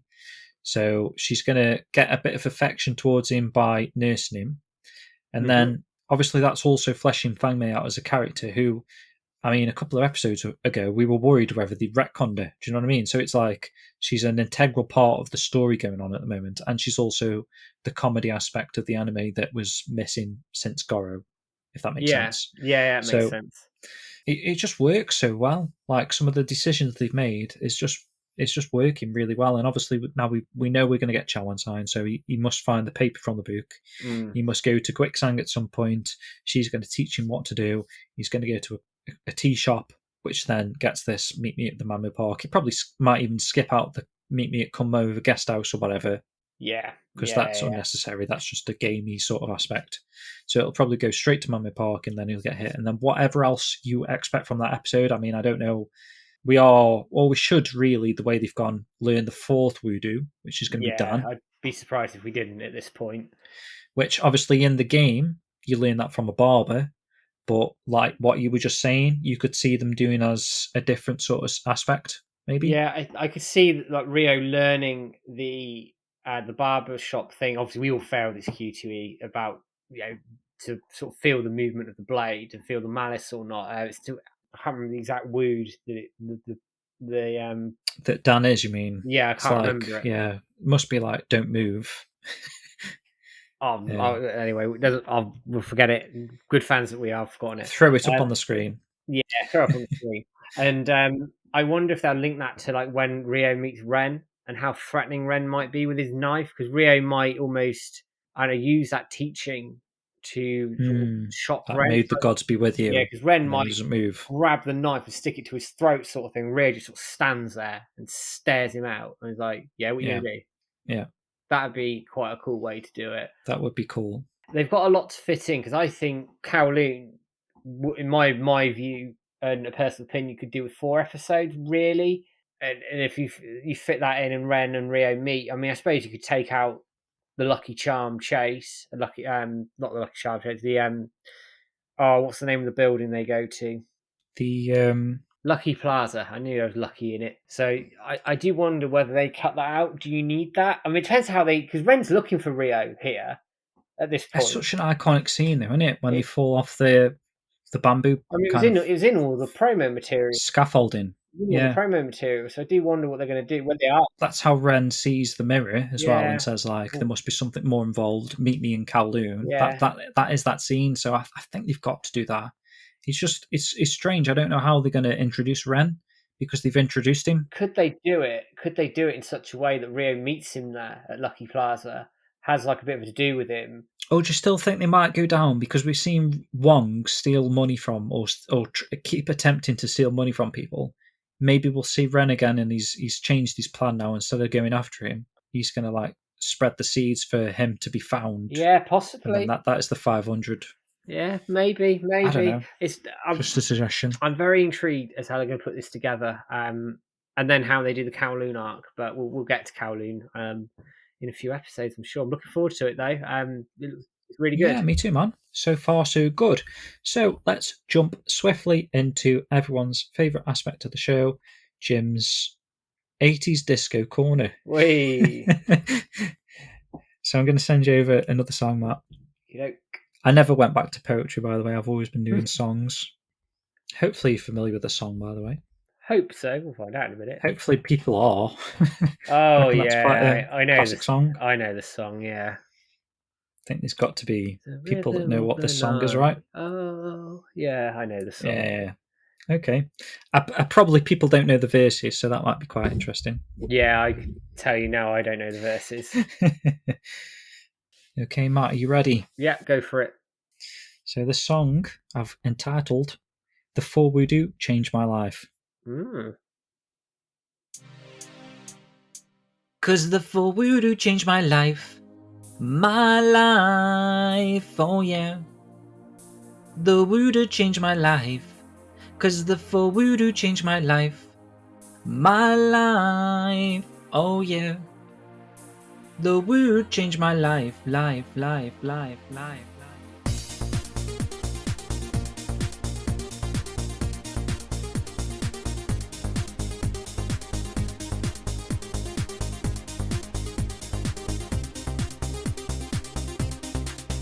There is something that I want to learn.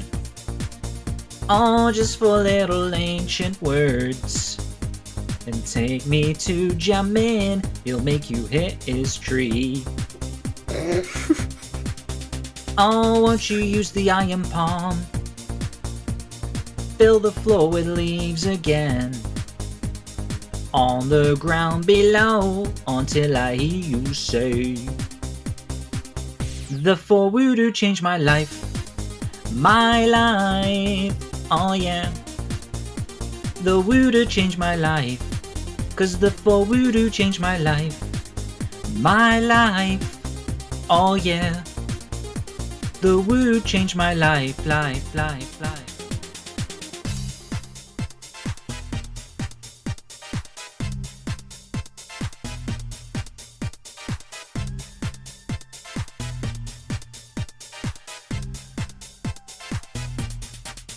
Won't you scrub these walls and make them gleam, until there's nothing left for me to clean. Pick up this small stone and break it with your hand. I don't wanna let you cut my hair. Just sit me in your barber chair. Place that blade on me, no reason to move it. But I know you wanna press A. 'cause the full voodoo changed my life. My life, oh yeah. The voodoo changed my life, 'cause the full voodoo changed my life. My life, oh yeah. The voodoo changed my life, 'cause the full voodoo changed my life. My life, oh yeah. The voodoo changed my life, 'cause the full voodoo changed my life. My life, oh yeah. The voodoo changed my life, life. Gone, Danji, yee, gone, Danji, yee, gone, Danji, yee, gone, Danji, yee, gone, Danji, yee, gone, Danji, yee, gone, Danji, yee. These are the voodoo you have learned.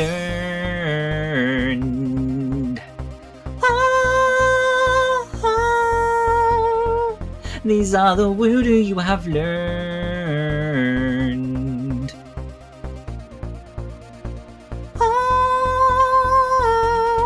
Would you have learned?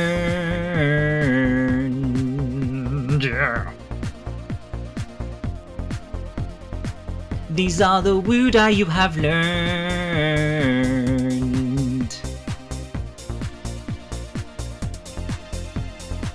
'Cause the full voodoo changed my life. My life, oh yeah. The voodoo changed my life. 'Cause the full voodoo changed my life. My life, oh yeah. The voodoo changed my life. 'Cause the full voodoo changed my life. My life, oh yeah. The voodoo changed my life. 'Cause the full voodoo changed my life. My life, oh yeah. The voodoo changed my life, life. 'Cause the full voodoo changed my life. Well played, and what in one take again. You're getting good at this shit, man. That's really Smashing funny. it on someone. That shit with the barber chair. You know you want to press A. Fuck it out. I had to turn my mic off again. I don't want to put you off. It's all right, man. I mean, I can't believe I did do it in one take. To be fair, one take again. And I'm not just saying this for effect. These we recorded and we edit these podcasts together, of course. But this is legitimately all three of these. One take every time. Fair play, well played. I love that song. You know, I didn't realize until I was like really practicing on that how much I really like that song. Good song. Yeah, it's proper good song. Catchy. When you mentioned it, I was like, "Oh yeah, I know this song." The verses, you sort of hear. No one knows the verses, mate. No one knows. I know the rhythm of it, but I don't know what the hell she's singing. Yeah, like even if you play it now, like go off and play the song now. Yeah, you won't know what she's saying. No. I had to get the lyrics up, but I think I did do a decent job there, and a very good job. I mean, it hasn't aged too well, to be honest, because the actual artist's name is Corona. So, shit. I'm not sure how. Well, it might have given a bit of a boost actually thinking about it, but maybe so. But the song is a classic all the same. Hopefully you enjoyed that one, guys. I don't know what I'm going to do next week, but we'll play it by ear. So, Matt, news. Let's get into it. Bloody hell, the news. It's quite a fair chunk of news. So the first piece of news I want to mention is something quite exciting. If you're living in Japan, you're listening to us, you're living in Japan, you might not know about this event. I don't know if you've been following, but make sure you get yourself over to Yokosuka between the months of April and June, basically. So towards the end of April, you've got phase 1 of this event that's going on, taking place. 23rd of April to the 13th of May is phase 1. Phase 2 is the 14th of May to the 3rd of June, and the final phase is 4th of June to the 26th of June. So what's actually happening down in Yokosuka, Matt? Wow, there's a lot happening in Yokosuka, actually. It's mental, the amount of stuff that's happening. So, sort of reading off from sort of Phantom Rivers Stone's list here, because he did the translations for all of this, so check them out if you haven't done already. The promotion is going to feature an updated Sacred Spots guide map, so you may remember those from the re-releases in 2018. They did all these spots in the Well, they did one before, didn't they? Was it like a year or two before? They did like a plainish one. They did like a plain one, and then they reissued it with the new art on it. Yeah. And then they've done the same here. They put the anime art on the front, and then they put in some anime locations in there as well. So they've obviously updated it. Yep. Not only that, you are getting a live stream event with Masaya Matsukaze, Rihazuki, Yuki Izono, and Ezra Krabe. So I imagine it's like a panel talking about the anime and how it's sort of come to be, etc. So that'll be a good one to look forward to. I hope there's English like captions to it of some description, or If whatever. not, Switch will do them. Yeah. Someone will do it. Switch will probably do Hopefully, it. they ask him about Shenmue 4 as well. That'd be nice to get Yu Suzuki's nice current update publicly there as well. or a That'd be really season cool. 2 update or something. Yeah. Yeah, that'd be really good. You get an exhibition of anime and game materials at certain shops associated with Shenmue. So there's gonna be all sorts of stuff going on in shops. A shopping promotion where you get sort of postcard collectibles, an online gacha game with digital downloads, a gacha on site in Yokosuka as well. Crazy. As you say, there's like 3 phases. Phase 1 is 23rd of April to 30th of May. Phase 2 is the 14th of May to 3rd of June. And phase 3 is the 4th of June to the 26th of June this year. It's mental. The live stream's happening on the 29th from 6 p.m. JST, which I think, don't quote me on this, but I think it's about 10 o'clock in the morning our time. Sounds about right, yeah. About 8 hours. So that will, if that's on YouTube, etc., book out a bit of time and watch that. Is that since the clocks have changed? Yes, since the clocks have changed. Yeah. And then you've got the exhibition of Shenmue materials. WT Station's participating. One of the restaurants are participating. Kakita, the military clothing store, is participating all through WT Street.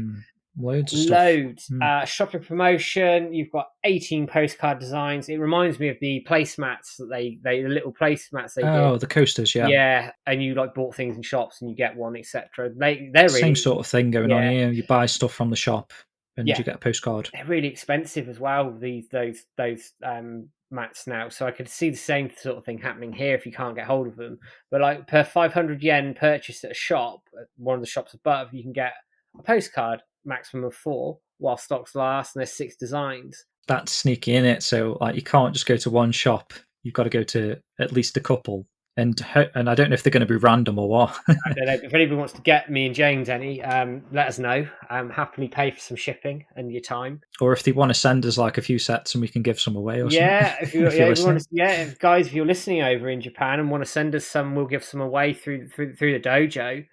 Let's get people involved in this stuff. This is quality. This is great. This is great promotion. Especially at the moment, because I don't even think flights have opened up to Japan. No, tourists I would love to be able to be there and see this stuff in person and participate in person and stuff, but obviously majority of fans who aren't in Japan won't be able to, as far as I'm aware. I don't know if it's different or it's just the UK that's blocked. I don't know. I think it's generally worldwide. They're just shut to tourists, which is a shame. Right. So Gacha as well. For a limited time, there's an online Gacha game which will be available to play on your smartphone. I'm going to try and figure out a way of doing that. And it allows you to download digital stills of famous Shenmue scenes from the games and anime. And if you collect them all, wow, you get a greeting card that's posted out to you. I don't know how they're going to work that for people abroad, but that would be really cool if you get hold of that as well. And then there's also an on-site one that can be played by holding up your smartphone. And if you collect the full set, you'll qualify for an A2 poster, which can be collected from the Weta Station store on the Weta Street. That's a massive poster. That is massive, yeah, because even, I don't know if anyone's collected any of the Japanese-sized posters before, but they're normally B3, I think, which is quite hefty, quite a big size. But A2 is even bigger than as far as I'm aware. I'd have to compare the sizes there to make sure, but yeah. It's huge. We were trying to work out, so A3... A2 is like 2 of those. 2 A3s, yeah. So if you can think of the size of A3, if you can think of the size of A4, 2 A4s and A3 and 2 A3s and A2, right? It's big. It's big. So it's fucking massive. They've gone all in on this promotion in Japan on the anime. I mean, again, it's just adding, isn't it, to the profile? I mean, over here and in the West and in America, it's obviously on Adult Swim, Crunchyroll. It regularly features on the front pages. It's trending every week, but they're going hard on the promotion, and I'm really excited to see what comes of it, and maybe even more Shenmue merch through it, which I'm sure we'll get. It's just when. Well, we're going to get Blu-rays and Oh, soundtracks, of course. and for the collectors out there, if they do a Blu-ray, you're going to have to get the UK one, the US variant, the Japanese variant. You know what I mean? Yeah. There's people out there that want to go for the full set of everything, and possibly even with the soundtracks. I don't know if we'll get a UK-based one, and so there's a lot still to come. Obviously, we've got that figure from Sega Shop as well that was just announced, and there's going to be more there because we know from their website they're saying buy 5 Shenmue items for a little bonus, and they've only got like 3 things you can buy at the moment. Yes, there's got to be more. There's got to be more stuff coming along the way, which is awesome. But yeah, just keep those savings in. Yeah, keep the the money in the pocket because you're going to need it, I think. Yeah. And while we're talking, or while I'm on phantomriverstone.com, I will quickly mention, so there was that 4Gamer article with Yu Suzuki. It's a little bit of an interview. It's been actually translated fully now by Switch. I'm just going to read a couple of things out here that might be interesting Shenmue-wise. So obviously he goes in a lot of detail about Outrun. So if this is interesting to you, there'll be a link in the description. It's quite a lengthy interview. Mm-hmm. But like I say, I'm going to just mention the Shenmue side of things. So they ask Yu Suzuki, may I ask your current projects? And he said, I'm still making games.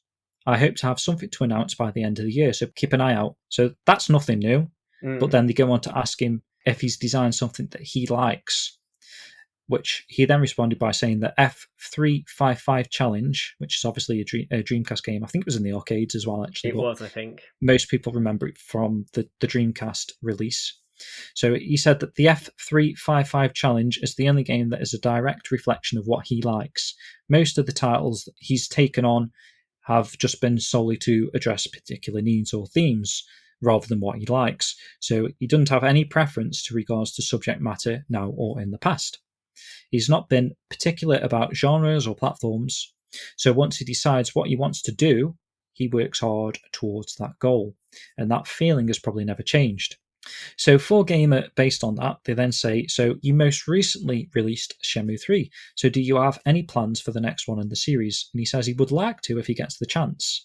So there's still an element of doubt there, but he does say that Shenmue 3 was made with the support of long-time fans. So 95% of the content was for them, and we really put all our effort into making it.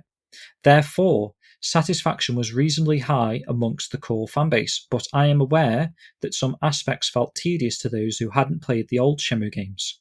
Shenmue is a game in which slight inconveniences are something to enjoy.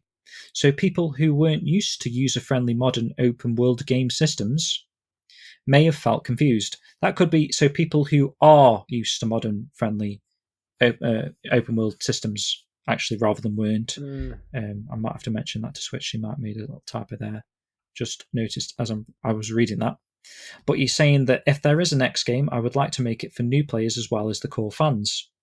I believe that the fans who have given their support until now will encourage me in trying various new things in order to welcome newcomers and create new Shenmue fans. So that response, even though it started off with like if he gets the chance he'd like to do it, but he ends with he hopes that the fan base will support him when he tries new things. So obviously it's still in his thoughts, it's still what he wants to do next, and when he does go about doing it, he's already got concepts and ideas that he must have in his mind of things that he wants to try that he hopes he gets support for trying. Yeah, and that's fair enough. I think. I mean, we've analysed Shenmue 3, did a podcast on it, and we know the shortcomings. We know the stuff they did very well, and I do think there will be an element of modernising it more for new people to make it less tedious, as he puts it. I'm going to be honest when I say this. It's still up in the air, judging by what he's saying there. Now, it's not saying it's not in pre-production or anything of the sort, because he was basically saying he'd still like to make Shenmue 3 in 2015, knowing full well they were going to launch Kickstarter that year. So, yeah, he could be calling our bluff around this for all we know. The thing that stands out for me is when he was asked about what his projects are, he's saying he's got something to announce. And then when he's asked about Shenmue, he's saying he would like to do it if he has the opportunity. So it kind of sounds like whatever he's got to announce isn't Shenmue. Yeah, it does read that way, and it does sound that way. But I've been saying this for a little while, that actually, if Wisenet could be working on something completely different from Shenmue, and they've got to keep the lights on somehow. What I would sort of put an asterisk next to that is that studios, companies can work on more than one thing at the same time. Yeah, so they could still be working on Shenmue 4 in tandem. Yeah, exactly. They could be sat there doing the pre-production for a Shenmue 4 while working on another project, because they've got to keep the teams together and keep things moving. So who knows? I know there's people out there who are convinced Shenmue 4 is getting announced this year. I would urge a little bit of caution around that as a cautious Shenmue fan. I want to be surprised as much as any of us, and I'll be over the moon if they announce 4 this year. But it sounds like that we might see a different sort of take from Wisenet before Shenmue 4. But likewise as well, I think we've said this in a previous podcast, he's not going to want to show Shenmue 4, and I think he said this about the Kickstarter around 3, that he obviously had to show a lot around 3 that he wouldn't have shown normally because it wasn't really ready. If I was them, I'd take that stance with 4 and be like, I will show it when it's good and ready, and it's got 6 to 8 months until it releases. So you build that hype early and hit it there. Maybe announce the game, and then say nothing, don't show anything proper until it's ready. Yeah, spot on. Because, I mean, we've spoken about this before. They had a lot of negative press, basically, by showing stuff too early. So if he's working on stuff in the quiet, I think that's a better way of going about releasing games in the future. For Wisenet, anyway, I think it's more beneficial to them if they can show a game that's pretty much done and dusted in the public eye than getting more people poking fun at, a half-arsed looking job when it's a few years away from being completed, Yeah, absolutely. So I will just quickly mention the last little bit there. So 4Gamer replied by saying, I have the impression that the fans of Shenmue are very supportive, and Yu Suzuki said that he's really thankful for them. Fans have told me that the Shenmue I want to play is the Shenmue that Yu Suzuki wants to make. So if there is a next game, I would like to make one where people who are not familiar with Shenmue will be able to experience the Shenmue feeling without feeling stressed. So some nice little closing words from Yu Suzuki there. Indeed. Moving on from that, I will quickly mention that obviously you can buy both the anime themes now. So the opening and ending theme, we'll put links on how to buy them or stream them or whatever if you would like to do so. And Matt, briefly, we've had a little bit more progress with my anime list. Where are we at the moment? We have. We've hit a very big milestone here. Obviously, I keep banging on about everybody rating it every week on there as we go. But we have hit 10,000 people who now have Shenmue the Animation on their list to watch, which is a big step. It's a big number. It's doing very well on there. Just let's keep it going. Let's get to 11,000, 12,000, etc., and keep the momentum going. Alongside it, trending on Twitter every week, being on the front page of Crunchyroll all the time, and lots of positive press around this anime. I just think we need to keep pushing, because we'll get. I'm convinced if this is a success, which it seems to be, we're definitely going to get season 2 at some point. I'm pretty sure we will. You'd have thought so, wouldn't you, man? But yeah. I'm hoping this leads to Shenmue 4. And we were lucky enough that we had a guy come into our stream tonight and said he hadn't played the games, but now wants to because of the anime. Well, if people are doing that and you're widening your fan base, get it on PlayStation Plus, for God's sake. All 3 games, free to go. You widen your fan base even more and you create a market. But we'll see. But I'm hopeful. Yeah, same here, mate. Moving on from that, let's talk a little bit about magazines now. Shenmue World, obviously, as at this stage, it's been funded. It's done and dusted. You've missed out if you're hearing this now and you haven't backed, basically, because we're releasing this on the Friday. So I'm not 100% on what the total was, but I just want to thank everyone for going about the business, backing the issue of the magazine there. We're going to have to wait maybe 2 to 3 weeks, depending on how quickly Kickstarter sends the money over to myself, and then I go ahead and, purchase everything that we want to do. And then obviously that's got to arrive at my property and I'm going to hand pack it. Again. So it's going to be a long process. It's going to be a couple of months, but we'll try and get issue 2 of Shenmue World out to everyone as soon as viably possible. And I'm really excited to get stuck into that, actually, the packaging. I say I'm excited. I'm excited now. When I'm doing it, I'll be like, oh my God, I can't believe how much I've got to do. But it's one of the perks, I suppose. And speaking about magazines, let's move on a little bit to another magazine called Sega Powered. And issue 3 of this particular magazine has a beautiful Shenmue cover that Matt's going to put on the screen for you right now. And it's also got loads of features. I don't know how many pages of Shenmue material is inside this magazine, but just know that if you are going to pick this magazine up, it's going to be jam-packed with Shenmue content, and that content has actually been designed and curated by myself and Matt, which is quite cool. Yeah. That we were quite pleased to have been asked, as the Shenmue experts, as it were, if we could contribute to this magazine. So there's going to be, I think Dean himself is actually re-reviewing the game, so you can expect like a modern day review in there. And then there's some cool features I don't want to spoil yet until he has actually mentioned them. But just be mindful that, this particular magazine is very much so a Shenmue fan's dream. So keep an eye on that. We'll tweet about it when it's ready or when you can pre-order it. You might even be able to pre-order it as we speak. I think they were planning on doing it towards the end of the month. So yeah, keep an eye out on that.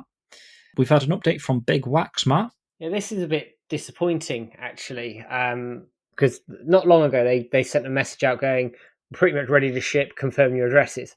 Fantastic. At the moment... It's about a year ago, wasn't it? Wow, feels like it. Anyway, they came out and sent this message out to buyers last week. And it goes, as you may have noticed, the delivery of the Shenmue box is taking more time than expected. Indeed, we have to wait for the boxes to arrive at our partner, Limited Run Games, who produces the box before sending them to our site so that everyone can receive them at the same time. They're still being shipped to our partner. This is why your boxes have not yet been delivered. Once again, we're sorry for the delay and we hope to be able to ship your boxes as soon as possible. You will receive a confirmation email as soon as they are sent. Thank you for your patience. Now, I don't mind waiting, right? And I've been quite lenient about all of it. And I spoke to Josh at Limited Run Games, and he's a really nice bloke, and all the rest of it. But I wish this had come from Limited Run Games. Just a bit of communication from them. I know it's bad news. I know people are going to be like, I want my stuff, blah, blah, blah. Yeah. But not communicating is making it worse. I think just an email, something, just to go, we're sorry, it's delayed. This is why it's delayed. We'll update you as soon as possible. Mm-hmm. I don't mind I guess that. this is why Big Wax have taken the opportunity to... I mean, they kind of passed the blame on to Limited Run by saying, they are a bit. If anyone's waiting for Big Wax, it's like it's kind of affecting their business as well, in a sense, because people have bought products thinking they're coming from Big Wax and they're not. They're coming from Limited Run to get to Big Wax, and then and everyone's still waiting. And we understand like there was an issue with the original prints that they did. Was there? There was some manufacturing error or something.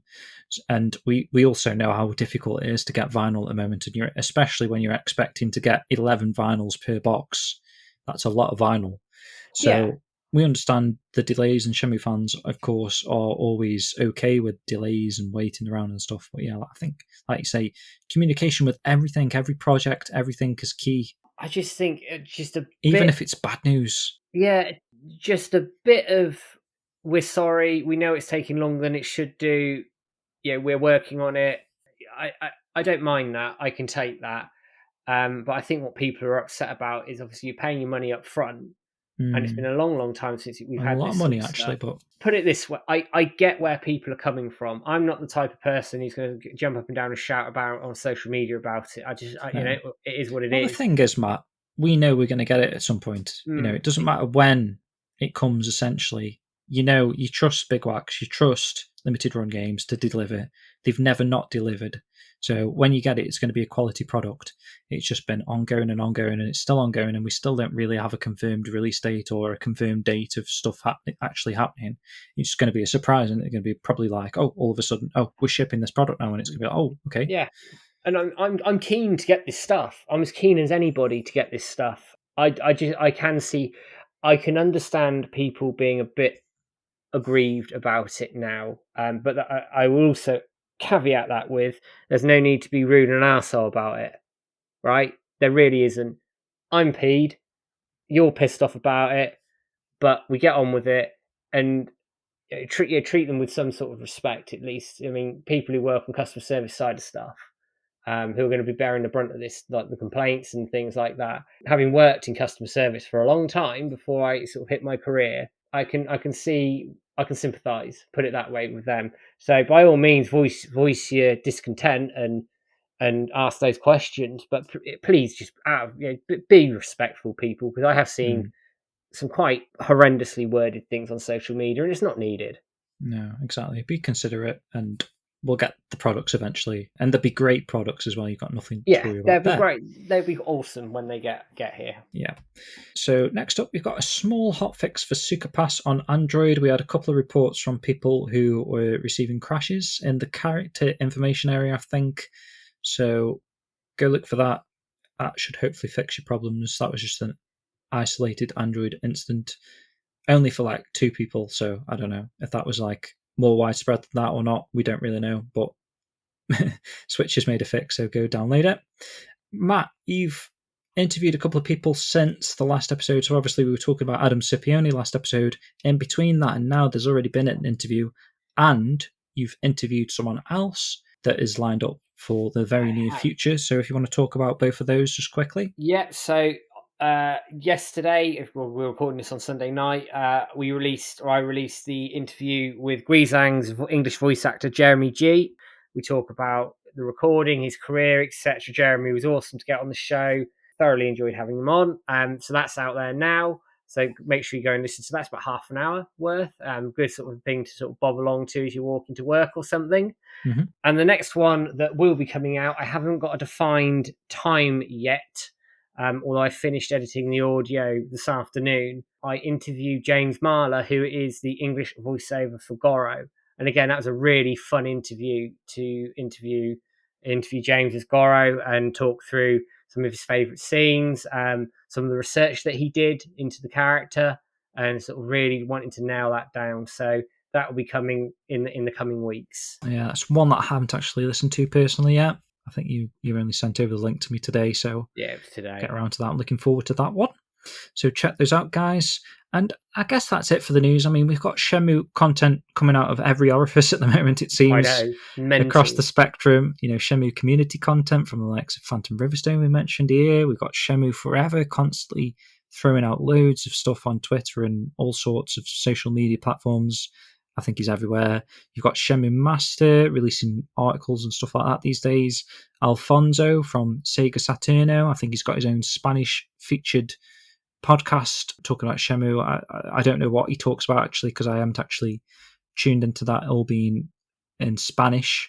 But if you can speak Spanish, yeah, go check that out. Let me know how it is.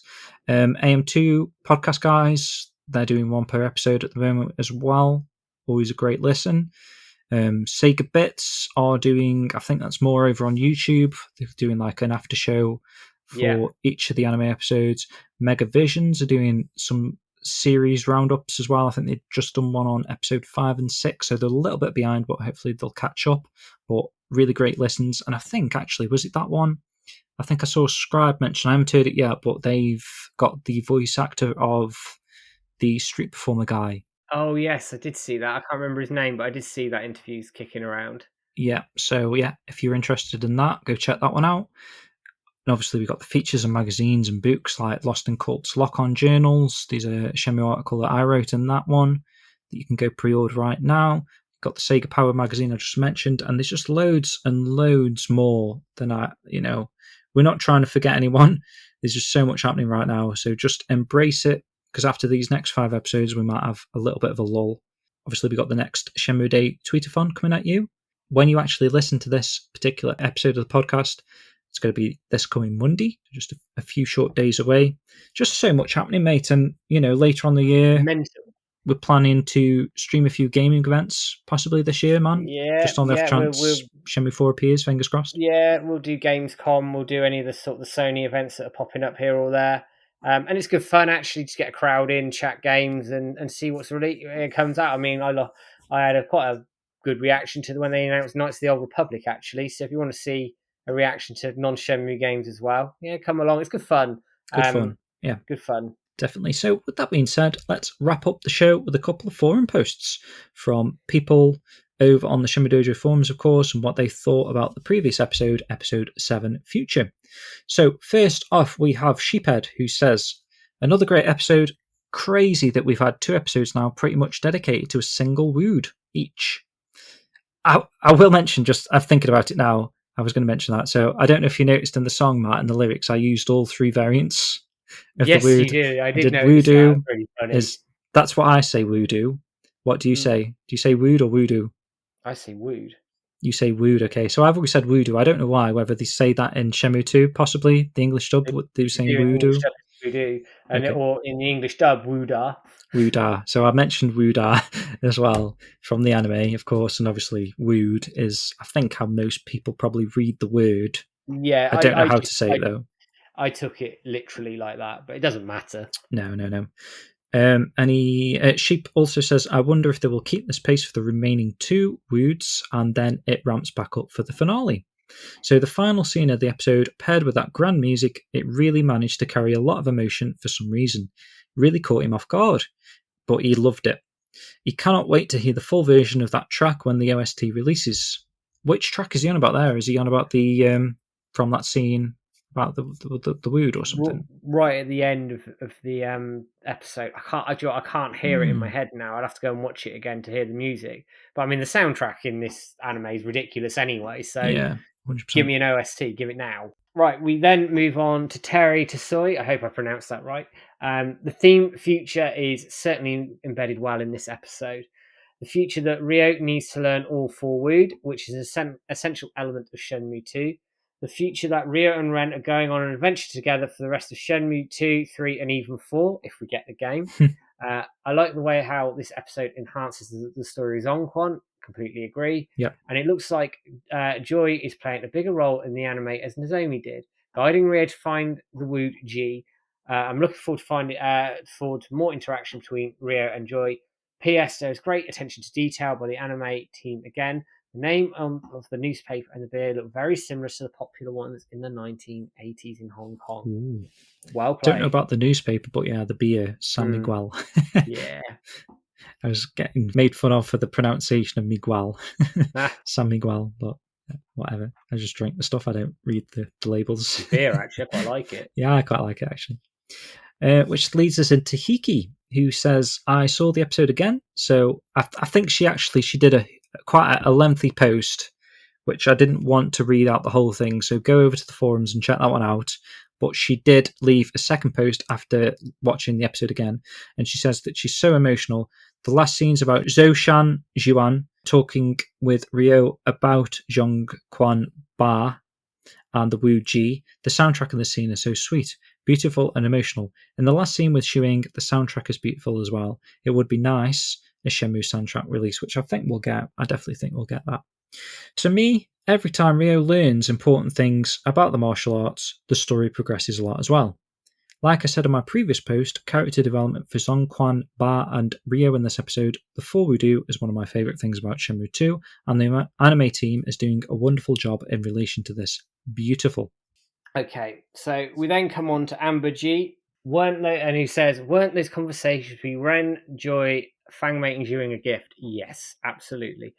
I'm almost certain we never see Fangmei and Zhuing directly interact in the game. I think you're right, actually.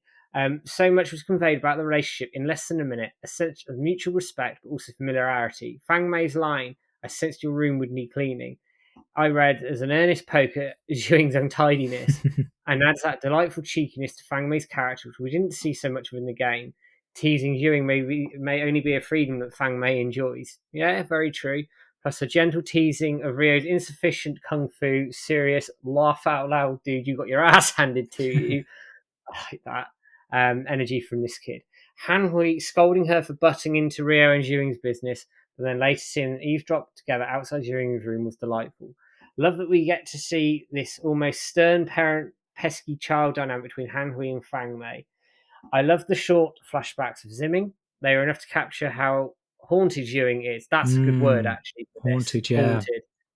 Haunted. Creeping up on her and the audience when she is reading, but they didn't give too much away, so they were immediately compelling, given that it's one of the most compelling aspects of the game, and it's one of the biggest aspects we don't know about yet. True. I'm glad the first steps did it justice. Joy and Ren, their banter in this episode basically confirms for me they must have boned at some point, right? Okay. Their prior relationship is left to the imagination in the game. Friends, frenemies, exes, whatever they are. I love to see the back and forth. I feel like Ren is introduced to us before he meets Ryo here. The scene with Joy establishes Ren as a bit of a jerk with a slightly extra personality. For example, throwing the knife into the road before Joy, and they love that. Also, He knows he has status and is strategic, implied by one run into him blabbing about Rio. His subsequent interest in Rio and Joy's willingness to help out Ren with finding Rio. Getting a flavour of Ren's personality prior to meeting Rio only adds to the anticipation of the moment when the two heavyweights, Rio and Ren, finally meet. Plus, it does flip the formula of Rio hears about this person, Rio tries to find said person is finally revealed, which is a structural freedom that anime can enjoy, and is already used effectively with Shenhua. I still want to see Ren step out the shadows and try to knife Rio, though.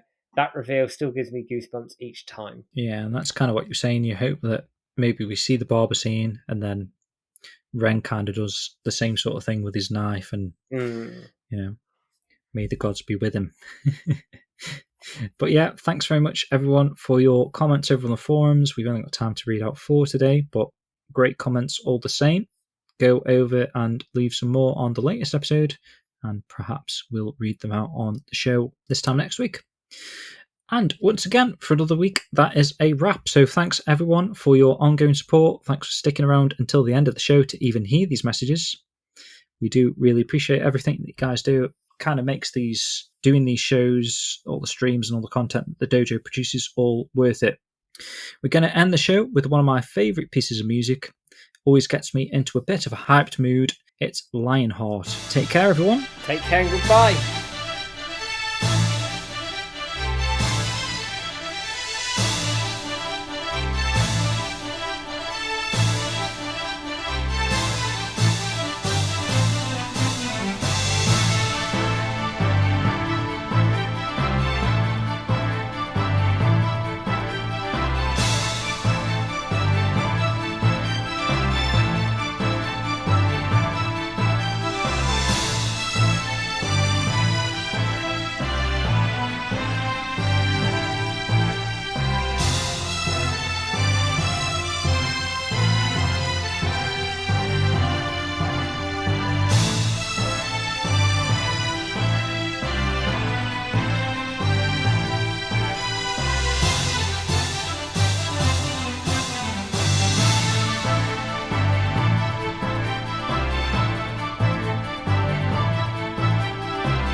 Ah, look at the time.